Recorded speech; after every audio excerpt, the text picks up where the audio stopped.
explicando por que que Jesus se servia de parábolas. Isso é importante do ponto de vista de um ensino simples, básico e de uma informação que pode ser extremamente útil e necessária a todos nós.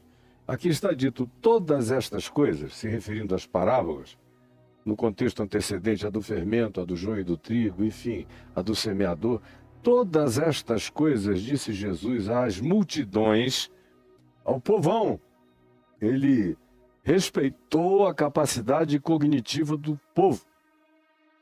Sabia que o povo entendia charge, cartoons, gibis, melhor do que as elites religiosas, toscas, letristas, fanáticas, que não queriam aprender nada que não fosse escrito nas escrituras do Velho Testamento e fechavam a cabeça para qualquer outra luz, sabedoria, entendimento, compreensão, bom senso, percepção, que adivinham de muitas outras fontes igualmente informativas, igualmente úteis, igualmente necessárias. E tampouco eles se davam, os religiosos elitistas fanáticos, a observação dos fenômenos da vida, da existência, do universo, da natureza, da botânica e dos fenômenos variados que Jesus usa de maneira ilustrativa nas parábolas dele para carregar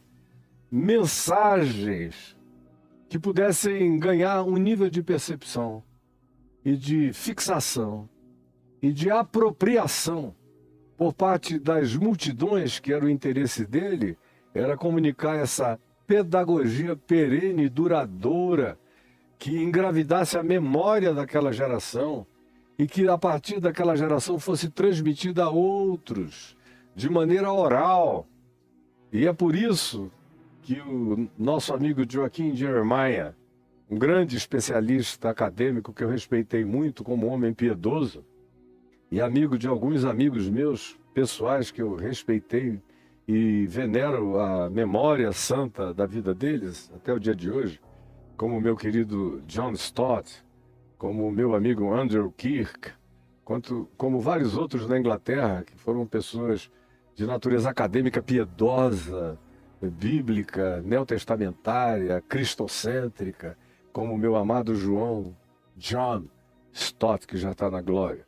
Pois bem, o Joaquim Jeremias deu a melhor de todas as explicações sobre por que Jesus usava parábolas a partir de um elemento muito simples, relacionado ao fato de que quando você pega o texto grego aqui, por exemplo, de Mateus, e meticulosa, acurada, cuidadosa e etimologicamente de maneira atenciosa, faz a conversão do texto, que está aqui em grego, já em segunda mão, porque Jesus falava aramaico e não grego, e nem falou o que falou em hebraico, mas em aramaico, que era a língua do povo.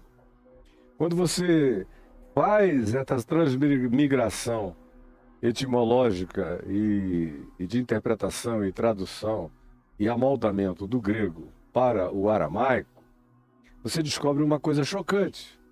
De fato, você descobre que as parábolas de Jesus vêm com rima, vêm com métrica, vêm com uma organização, de modo que aqueles que o ouviam falar era como uma literatura de cordel, ou como quem falava uma poesia popular, vinculada ao cotidiano humano, experimentado, praticado, conhecido, vivenciado pela maioria das pessoas que o ouviam, e que, portanto, Jesus, tinha certeza de que essas coisas não seriam esquecidas.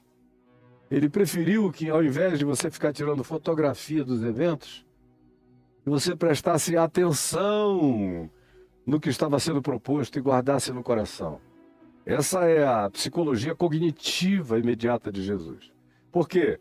Porque tinha smartphone para gravar e copiar nos dias dele? Não. Mas tinha os smartphones usados naquela época, que eram os escribas, os escrivãos dos mestres, dos rabinos, das autoridades religiosas, dos filósofos. Todos eles, incluindo os políticos, andavam acompanhados dos seus escribas, que anotavam todas as coisas que essas pessoas falavam, todas as coisas, de modo que havia ata de tudo, mas Jesus não.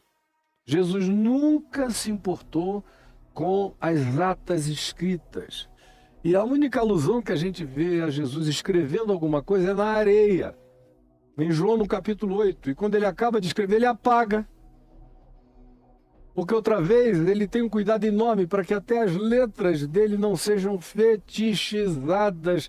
Ele quer que as pessoas cumpram a profecia do profeta Isaías e guardem a palavra inscrita, memorizada, guardada, introjetada, penetrada, se transformada em carne, em sangue, em percepção, em cognição espontânea, que pudessem se transformar em modelos, em modais de pensamento, em paradigmas de raciocínio, em referências de amarração de compreensão.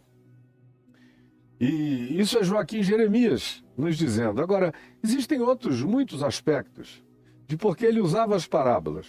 Todas estas coisas disse Jesus às multidões por parábolas. E a pergunta inevitável é por quê? Por que sem parábolas nada lhes dizia? É para tornar impossível a compreensão ou para tornar perene o entendimento? Me responde. É para tornar impossível, é para dificultar a compreensão do povo? Jesus sempre facilitou tudo que dizia a respeito à compreensão do povo. Você só vê Jesus trabalhando com categorias que demandavam o exercício cognitivo, da sutileza mental, interpretativa, epistemológica, o desenvolvimento da compreensão, a boa vontade e o bom humor para o entendimento. Você só o vê fazendo isso, às vezes até como uma necessária provocação em relação aos religiosos. De Jerusalém, as castas de supremacismo religioso denominacional presentes nos dias de Jesus, tanto quanto entre nós nos dias de hoje. Mas em relação ao povo, responda. Ele falava por parábolas para tornar o que ele dizia incompreensível ou acessível?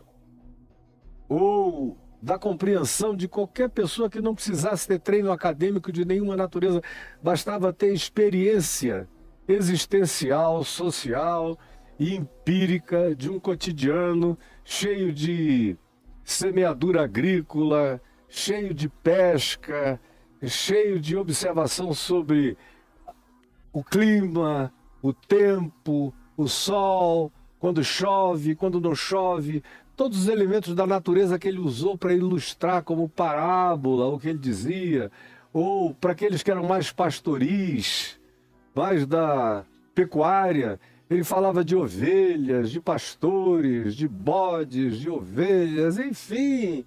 Ele usa esses elementos do cotidiano e a pergunta é, para dificultar a compreensão da multidão ou para facilitar e perenizar o entendimento, a memória e o guardar sábio do ensino que ele estava fazendo? Me diga, me responda, qual é o objetivo? É complicar ou é facilitar? Quando a gente está pensando em Jesus, é claro que é facilitar. E ele faz isso para que se cumprisse o Salmo 78, verso 2. O Salmo 78, verso 2. E aqui apresenta-se um resumo do Salmo, mostrando que para os escritores, evangelistas, escribas do Novo Testamento, que vieram a escrever 20 anos depois de Jesus ter sido assunto aos céus, ou 30 anos depois, ou 40 anos depois, ou como é o caso de João, 50 anos depois de Jesus ter sido assunto aos céus, você vê que para todos eles que fazem menção das escrituras do Velho Testamento, ou dos Salmos, ou dos profetas, eles não têm nenhuma preocupação com o letrismo, com o literalismo, com a descrição meticulosamente extensiva, palavra por palavra, do que tenha sido dito por Moisés na Torá, pelo que tenha sido dito nos Salmos, pelo que tenha sido dito nos profetas. Não, eles pegam a essência, fazem um resumo, captam o espírito e colocam o espírito em praticamente todas as citações dos evangelhos, como é aqui o caso. Falou por parábolas para que se cumprisse o que foi dito por intermédio do profeta. Não tem nem a acurácia de chegar e dizer pelos salmistas, ou pelo salmista, porque para eles, aquilo que era válido no Velho Testamento, aquilo que Jesus validou, separou, ilustrou, evocou do Velho Testamento, já estava interpretado pela prática simples, gestuada, encarnada, vivida por Jesus, para além de exegeses do hebraico ou de meticulosidades do tamanho textual a ser exatamente puxado da antiguidade para a contemporaneidade dos evangelhos, não. Eles sabem que as palavras de Jesus não são letra, que, como Paulo disse, a letra mata. Eles sabem que é o Espírito que vivifica. Eles vieram aprender o que Jesus disse, que essas coisas materiais, incluindo letras, carne, sangue e descrições por extenso, para nada aproveitam. O que aproveita mesmo é a captação da essência, do espírito do ensino. Por isso Jesus diz em João, no capítulo 6, a carne para nada aproveita. As minhas palavras não são letra, nem carne, nem livro, nem escritura. As minhas palavras são espírito e são vida. Você tem dificuldade de aceitar o que Jesus disse, mas foi o que Jesus disse. Contra tudo que você aprendeu, foi isso que ele disse.